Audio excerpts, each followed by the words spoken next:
You are listening to the Novel Writing Podcast, episode 45. Grab a cup, cozy up, and let's get to writing. Today's episode is the 41st of 60 daily episodes that pair with the videos of Haley's 60-day novel writing challenge. You can watch the first 5 days of the challenge for free on Haley's YouTube channel, and the link to that is in the description. Day 41 of the challenge is about writing villains. Right off the bat, I have to say that anti-heroes are becoming very popular. They're not necessarily villains per se, but foils to the heroes. Loki, anyone?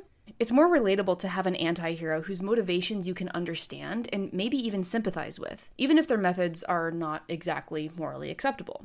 Loki is the perfect example of an anti-hero in the Marvel universe. He's not motivated by evil or darkness, but rather the desire and the need for acceptance and recognition. Thanos molds him into an antagonist for the Avengers, but if you watch the whole Marvel arc for Loki, you watch his true motivations come out by the time Avengers Endgame begins.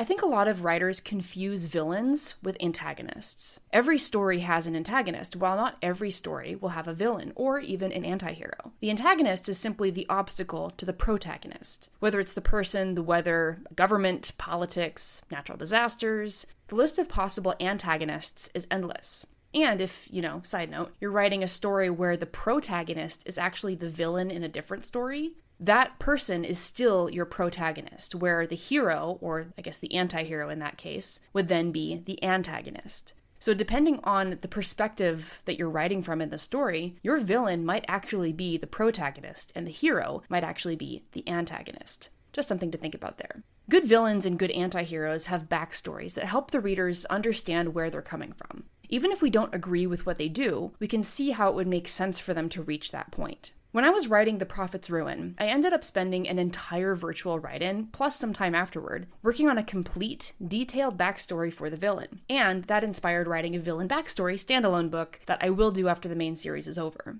Doing that while I was writing The Prophet's Ruin let me write that villain way more in depth. And that gave the villain depth and dimension that I wouldn't have been able to give without the time spent figuring out the backstory. And finally, doing an episode on villains, I would be remiss to not mention that Dolores Umbridge is a much worse, much more believable, real, and horrifyingly relatable villain in Harry Potter than Voldemort could ever hope to be. I dare you to fight me on this. Everyone who reads Order of the Phoenix can see elements of their worst teachers in Umbridge, and Umbridge represents the real possibility of corruption that can infect any society, any government, and any institution.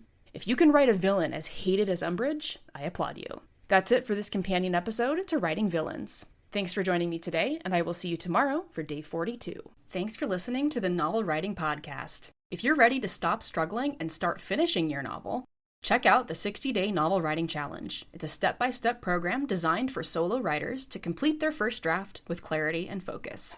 Visit the link in the description to learn more.